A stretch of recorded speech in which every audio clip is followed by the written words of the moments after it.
Classical scholar Friedrich Nietzsche once said, "That which does not kill us makes us stronger." Yeah, I don't think he watched last night's Preds game.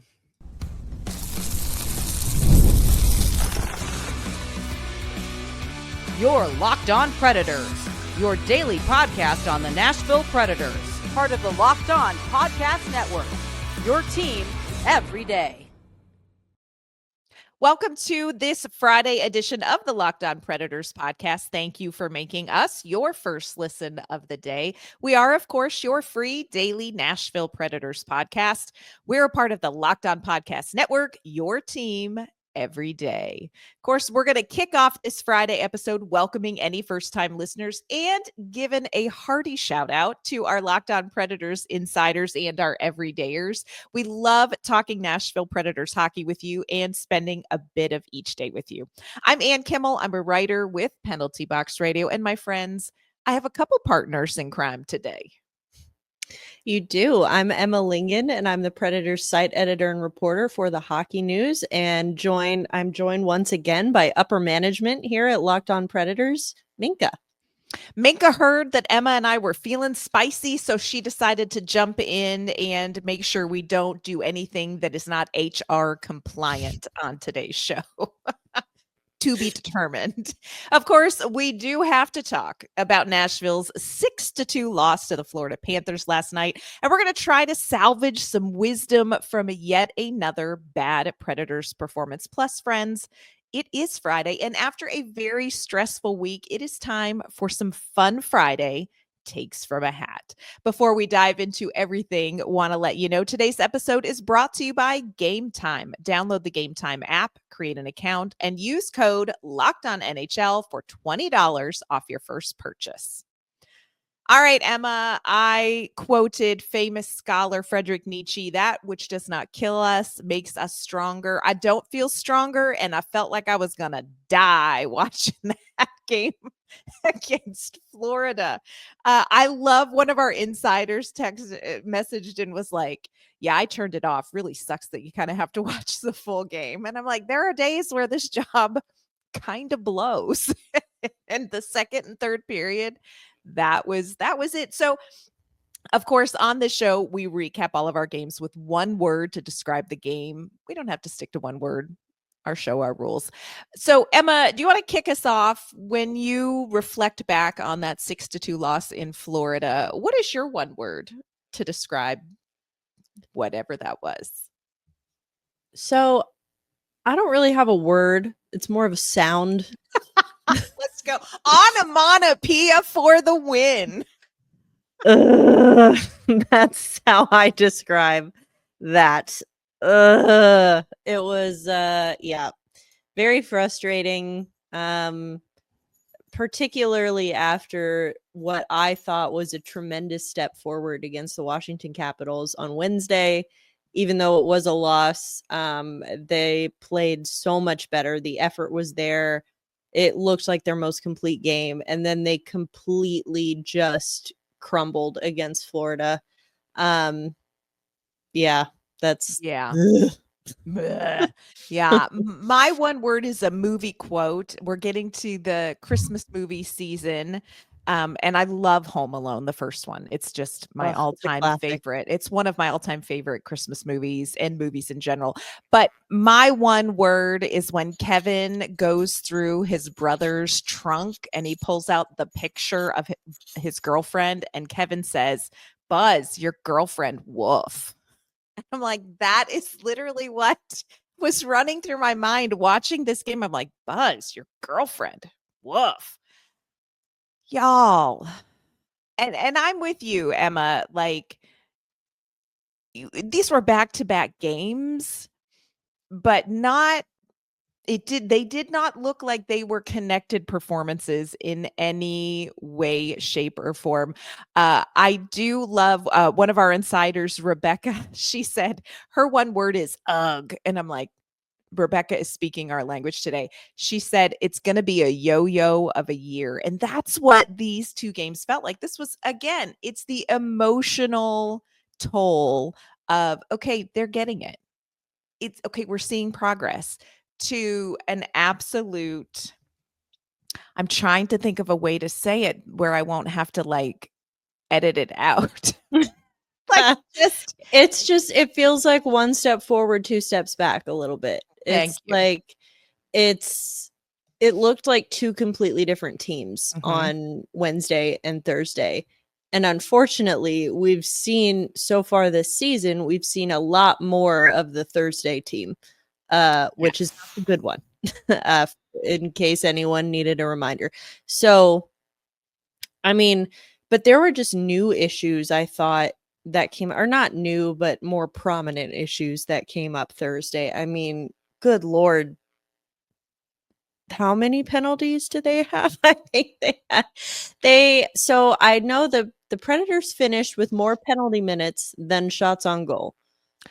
High five. They had 24 penalty minutes, 18 shots on goal.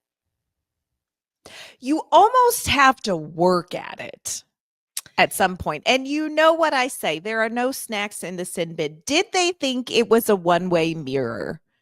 And there was a smorgasbord of yummy in there, because just just when you come out, just tell the guys, hey, nothing in there. It's just Gatorade in a bottle, and we're all just going to spread the germs. So everybody stay out. Oh my gosh. It's frustrating. It's so frustrating because you could see them getting it on Wednesday. And now it's like they've forgotten it. And yes, back-to-backs are hard. Yes, this was two very difficult opponents, and we acknowledged that beforehand, that this was not going to be easy. In both cases, like they were playing the better team. But on Wednesday, they looked like they could hang with Washington. They were not hanging at all with Florida. They were hanging on by their fingernails. Like, Florida dictated the pace from the beginning. They were scoring early and often, and just putting the pressure on this team. And they just looked lost, and they couldn't keep up. And it's hard because I understand, like, it almost makes it more frustrating, like I said, because they were coming off such what I thought was a good, solid performance on Wednesday. It almost makes it worse. Yes, it does. But I think, again, it's the penalties were, now, again, I said this yesterday. It's like, guys, we get it. You have the number one penalty kill in the NHL. Congratulations. That's wonderful. You don't need to keep showing it to us. So maybe, like, don't spend entire periods in the box like you did in the second period against Florida, because it may not work out for you too well. And you may end up giving up 2 power play goals. Just saying. Yeah. Macy, one of our insiders, 100% same sentiment. Macy said, my one word is penalties. I know our penalty kill is good, but did we really need to test it out for what feels like the entire game? You are preaching, Macy. Yeah, tuck that back in. Like, your power play is hanging out. You can tuck that back in. Okay, we know what it looks like. Tanner called this disheartening. Said, starting to come to the realization this might just not be our year. Didn't expect to beat the Panthers, but was hoping to not get completely dominated. And completely dominated they were. Yeah, this was not good. And again, it gives us no clarity and no good long-term vibe on which to say, oh, but wait, like, and again, it is early. The logistics are, it is early. And we're going to dive into something later on that Elliot Friedman had said on the radio show today about, is it over for the Nashville Predators? We're going to touch on that here coming up in just a minute, but it's just hard to nail down truths about this team when we can't really tell who they are. Like, I know who they are on paper, but I can't quite translate the paper potential into what we see on a night like last night. I can't, like, there are so many missing pieces. I can't quite solve the puzzle yet. And that's a problem, I think, because I totally agree with you. We don't know what this team is right now. but people are thinking about it. A lot of fans, I think, are looking at it as very black and white. And again, I am not saying fans should not be upset with how this season has started. You should be upset. This is a very upsetting way to start a season. You should be mad. You should be unhappy that your team is playing this way. However, that does not mean being upset and understanding and acknowledging that the product is bad right now does not mean that it's going to be this way forever and we need to blow the whole thing up and start from scratch. We are so early into this and I know it doesn't feel like it. It sucks right now. It's bad. But I think people hear rebuild and they're like, yep, do it. Fire everyone. It's not working. Do everything. Like, you guys, be upset. Be upset. Absolutely. Get it. We get it. This is not fun for us. It hurt our eyes too. It hurt. It's not fun for us to cover because guess what? When we go into the locker room after these losses, you think they want to talk to us? Absolutely not. This is not fun. I'm not trying to minimize this or say that it's not that bad. It is bad. The product is bad. But bad does not equal blow it up, tear it down to the studs, and start over. Absolutely. And we're going to talk about that right there coming up in our next segment. And of course, buckle up, friends. We are later on going to have a fun Friday takes from a hat. Today's episode is brought to you by Gametime. If you are looking forward to seeing this Predators team not play like they did last night against the Florida Panthers, or if you just want to go out and make some great fall memories with family and friends, you've got to go and check out the deals at Gametime. Gametime is the fastest and easiest way to get tickets for your favorite sports, music, theater, comedy, and concerts. Gametime has this great feature. It's called Gametime Picks, and it makes getting tickets to your favorite events even easier. Gametime Picks filters out the fluff to show you only incredible deals on great seats, so you're not wasting time looking through thousands of tickets. Gametime has great deals right now on tickets for the Vanderbilt Commodores, the Tennessee Titans, and yes, the Nashville Predators. And you can get tickets for your favorite concerts. There are shows at TPAC, at the Ryman Auditorium, and much more available there as well. Gametime has this low price guarantee and the most flexible customer service policy in the ticketing industry. So take the guesswork out of buying tickets with Gametime. Download the Gametime app, create an account, and use code LOCKEDONNHL for $20 off your first purchase. Terms apply. Again, create an account and redeem code LOCKEDONNHL for $20 off. Download Gametime today. What time is it? Gametime. All right, Emma, we're just going to just dip our toe in this water because we're feeling spicy. We're just going to just a little dip in the water. We're feeling a little spicy. I jumped the gun a little early. I had some feelings. I had to let it out. I'm sorry. You know what? Big Friday feelings are also a thing on Locked On Predators podcast. So I didn't stop at the toe. I just jumped in. So I'll slow my roll. No, you're good. You're good. So many people are saying it's done. It's over. Call it. And look, again, I want to reiterate exactly what Emma said. The product is bad. The Nashville Predators, they are bad right now.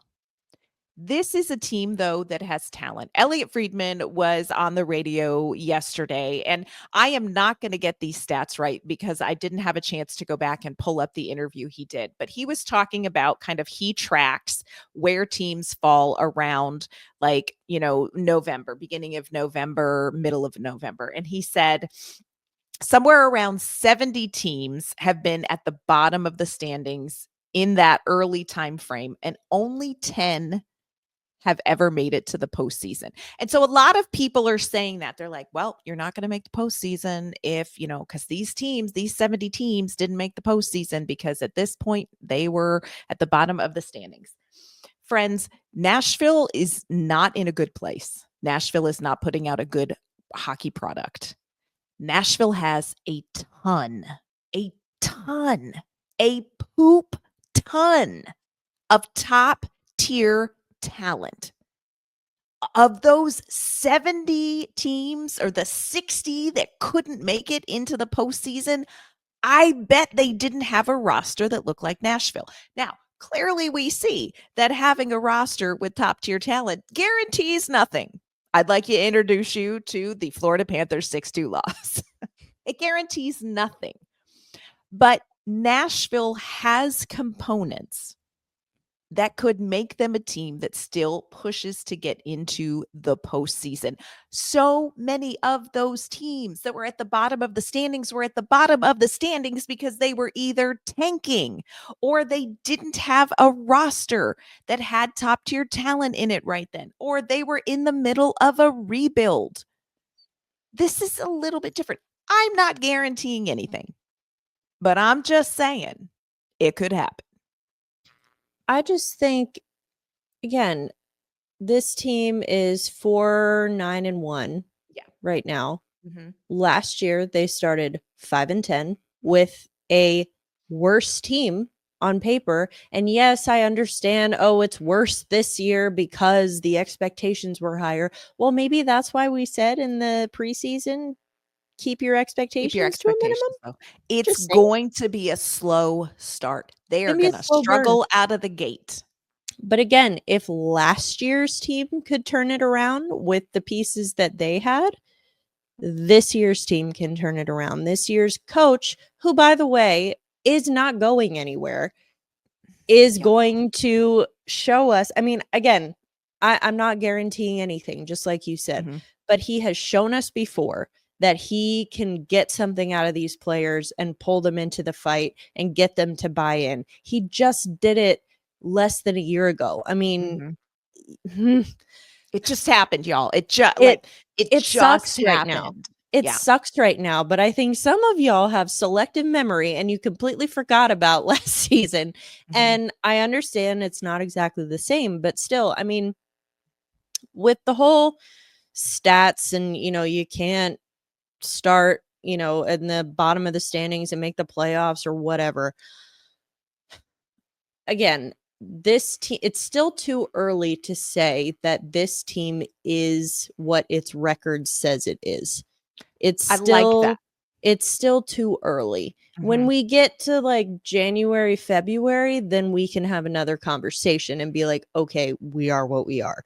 But right now, it's still too early. You look at other teams, and for the record, I'm not saying that the Winnipeg Jets are frauds or anything like that, but they're the hottest team in the league right now. They've only lost one game. I think they're 11-1 into the season.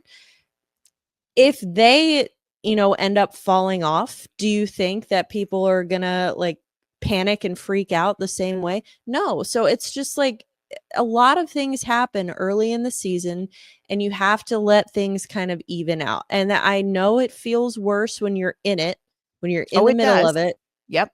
And I'm not at all saying, I need to keep reiterating this because I feel like people think that I'm saying, guys, it's not that bad. That's not what I'm saying. It's bad. It's bad. But it's bad early. It's bad early. It's bad right now. Doesn't mean it'll be bad forever. And I think, when you talk about the standings and not making it to the playoffs and all of that, it's honestly one of the things that I love about the NHL as a product is the fact that, because it's a salary cap league, there's so much parity in this league that it really can be, there's so much parity. There's such a long season. I'm not saying that like, yeah, you know what? I think the San Jose Sharks are going to make a run at the cup this year, but I'm saying that there's too much parity in talent and skill around the league that it's not fair to count anyone out at this point in the season just based on their record. Yes. You can count certain teams out because, like maybe they have the bad record and they don't have skilled players. They have a young team. They're still developing. They need a goaltender, whatever it is. But a team like Nashville, people get so hung up on the numbers. And I get it. It's bad. But they are not their record. Not yet. it's too early to be judging them based on that. I mean, again, I look at the Jets and I feel like it sounds like I'm dumping on the Jets, and I'm not. But like, do we think that they're going to finish the year 81-1? No. Right. Like, Correct. and so everyone treating this first set of games as the end all be all, it's not practical and it's not realistic. The NHL season is a book, and there are chapters in the book. Some chapters contain the murder. We're at the crime scene right now, y'all. We are at the crime scene right now. But there's going to be a detective that comes along, and he's probably going to have a love interest, because you always got to have a love interest. And, there are going to be clues, and there are going to be, you know what I'm saying? Like, there are chapters, there are different stories that happen. And I agree with you. It's one of the most beautiful things about the NHL is that your first 10 games do not tell the story of where you are at the end of 82. Now, you got to get some things together. You can't continue to stay at the crime scene and wonder why the last page doesn't say, and they lived happily ever after. You get to the crime scene and you need to solve the crime. Solve the crime. The Predators need to solve the crime right now. I am not saying, when I say that they're going to get out of this, I don't mean like, just sit back and wait, folks. It'll pass. Like, that's not what I'm saying. They have work to be done. There's a lot of work to be done. And I acknowledge that. I am just saying that I have the faith in this roster and this coaching staff that they can do the work. I'm not saying that they don't need to make any changes whatsoever. A legit 2C would be nice, but I know that that's not happening now or anytime soon. Trade deadline, maybe. Off season, maybe. But again, this is not a make or break year for this team. They don't this have roster or this roster. They don't have a ton of guys or any guys on expiring contracts right now. Like, it's not do or die. It's, it is what it is. They have the luxury of time. I know it doesn't feel like it, but they do. And again, you just gotta let them find the ketchup. Just give them a minute. They're walking the aisles at Trader Joe's. Just give them a second to find the condiments aisle. They're so close. They're in like baking. Just a couple over. They found the paprika. They need to find the ketchup. That's right. How many different metaphors have we used? The crime scene, the ketchup. I don't know. I feel like we're on a roll. We're just trying to help everybody because 100% Emma and I get it. This feels terrible. And we don't get to turn off the TV or stop watching when we don't like what we see. We sure do not. Be nice to us. Please be nice. It's not fun. That's right. Coming up, we are going to do a very quick preview of Saturday's home game against the Utah Hockey Club. And then, friends, it is Fun Friday, and we're going to do some takes from a hat.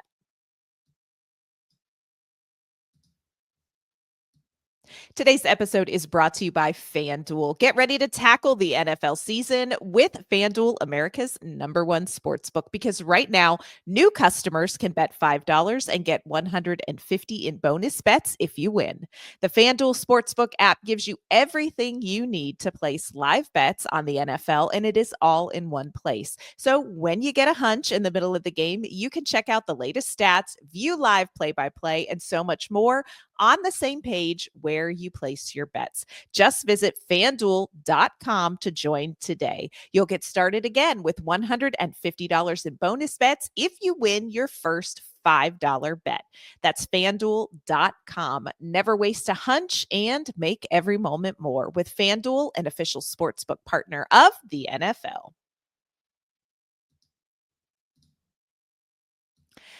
Okay, Emma, it's a little hard to know what to do with this Florida game. So we are just going to flush it.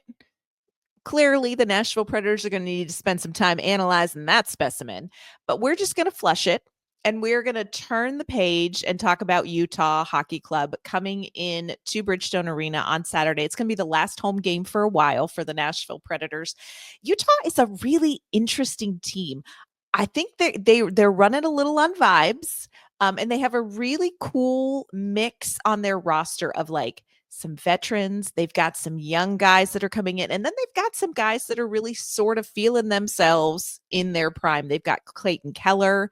As far as young players, Dylan Guenther, Logan Cooley, and then you have Nick Bugstad just played his 700th NHL game. So this is a roster with a little sprinkling of everything in it. And except for some injuries, they started really strong. So when you look at this game, what is maybe one thing that Nashville has to do to be successful Saturday night? Well, I think, that you mentioned the mix of talent on this team, and they've got the exciting young players. They've also got Maverick Lamoureux. They've got Yes. Clayton Keller. And then you have, established veterans like Sergachev, Ian Cole, like this team, because of that mix, is going to be very hard to play against. And so I Mhm. think that, even like they may not be the most stacked and the deepest and the most experienced team in the NHL, but they're going to make you work. They're going to make you work Mhm. and earn what you get. And so I think that, I want to see the Predators set the tone and set the pace of this one early, Yes. because they did not do that against Florida, and we saw what happened. Mhm. I think they did a lot more, setting the pace and setting the tone against Washington. Again, I know it didn't result in a win, but it was, they stayed in the game. They were in the game for the entire 60 minutes because they set the pace of it. And so I think against a team like Utah, you're going to need to play the way that you did against Washington. Yeah. I remember John Hines used to talk about, he used the phrase where you want to play that gives you the best chance to win. And that, I really think, like you said, you got to set the pace. You have to take the lead of this game. And here for me is do it early. Do it early, Nashville. It is a 60-minute game and it doesn't start in the third period. You've got to get the jump on the team. I would love to see Nashville throw the first punch because that's not something that they have done so far this season. They are the recipient of the first punch. And, even when they have had those couple of games where they got the first goal, they immediately gave up a goal within a very short period of time. Or took a penalty. Or took a penalty. Like the momentum was cut off. Mhm. And when you are fighting, as somebody who studied MMA, you don't throw one punch and then go, woo! You throw a combination. You have to throw a combination. And so I want to see Nashville throw the first punch and then follow that up and be aggressive. So that's what we're going to be looking for against Utah. Of course, on Monday's show, we're going to tell you what we saw against Utah, and we really hope that it is going to be a great game to recap, because this game to recap, not so much, friends. But don't worry, because we here at Locked On Predators know it's been a stressful week. There's been a lot going on. Hockey has not been kind of feeding our souls like we would like it to. So we pull out the greatest piece of hockey swag, the 10-gallon foam hat from the Nashville Predators, and we're going to play some November themed takes from a hat. So I'm reaching into the hat, Emma. And these ones don't have a darn thing, most of them, to do with hockey, because maybe we need a palate cleanse. I November think we do. is, I know, it is Inspirational Role Models Month. Emma, who is an inspirational role model for you? Oh, well, I'm going to have to go with, and I'm not just saying this because I know she watches the show, but I'm going to have to go with my mom. I love your mom.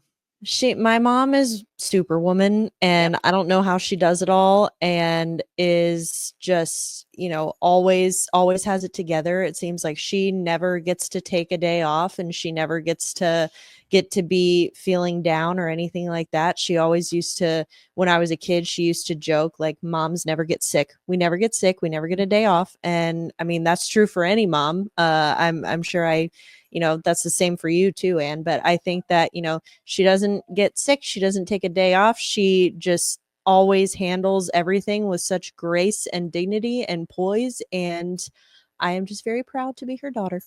Your mom rocks. She does rock. She rocks. Like that is, you are absolutely dead on. I'm actually going to say my role model for this chapter of my life is a woman named Laura Oakman. She is a sideline reporter for Fox. She covers the NFL. She does a lot of other things as well, but she has a program. It's called Galvanize, and it is for women in sports.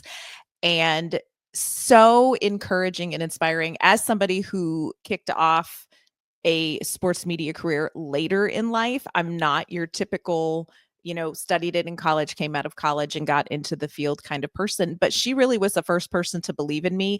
And I want to give her a special shout out because she connected me with Paige Martin, who is one of our favorite people in sports and is a role model to me as well. So if any young women or women who are not quote unquote young are interested in sports, you need to look up Galvanize because it is fantastic.